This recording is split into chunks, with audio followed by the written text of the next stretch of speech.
Hello students, let's see the question. So the question is the following statements are true except पूछा गया है कि इनमें से जो स्टेटमेंट दिए वो सारे ट्रू है एक्सेप्ट वन, वो बताने की कौन सा ट्रू नहीं है.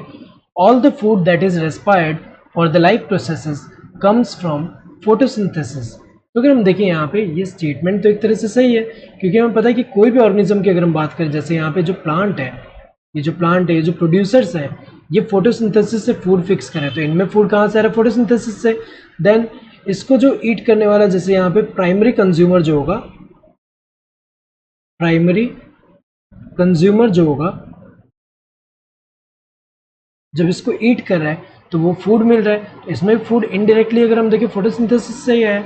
नेक्स्ट अगर हम देखें इसको ईट करने वाला जो सेकेंडरी हुआ, देन उसको ईट करने वाला जो टर्शरी वाला कंज्यूमर हुआ, तो यहाँ पे भी अगर हम देखें तो ये फूड अल्टीमेटली आ कहाँ से रहा है? ये जो फोटोसिंथेसिस से फिक्स हो रहा है यहाँ पे वो वाला, तो ये तो ट्रू दिया है.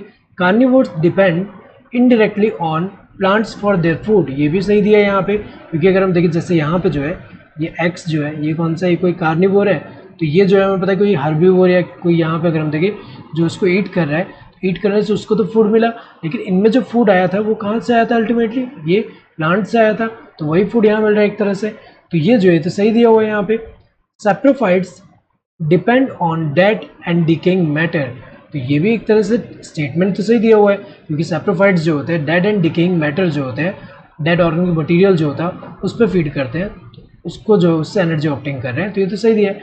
Respiration is a metabolic process that occurs in intercellular spaces, ये गलत दिया हुआ है. रेस्पिरेशन हमें पता है कि कैसा प्रोसेस होता है, ये इंट्रासेल्युलर कह सकते हैं, यहाँ पे इंट्रासेल्युलर जो स्पेस है जो सेल के अंदर हो रहा है. सो सेल्युलर, अगर हम देखें सेलुलर रेस्पिरेशन जो बोल रहे हैं उसका मीनिंग क्या है? सेल के अंदर जो हो रहा है यहाँ पे, जहाँ पे हमें पता है ग्लाइकोलिसिस जो है साइटोप्लाज्म में हो रहा है. यूकैरियोट्स की अगर हम बात करें तो जैसे कि साइटोप्लाज्म जो है वहाँ पे glycolysis, then Krebs cycle and ETC जो है वो कहाँ पे?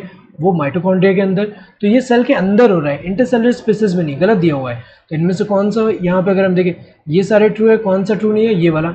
So correct answer would be this fourth one. Hope you understood the question. Thank you, all the best.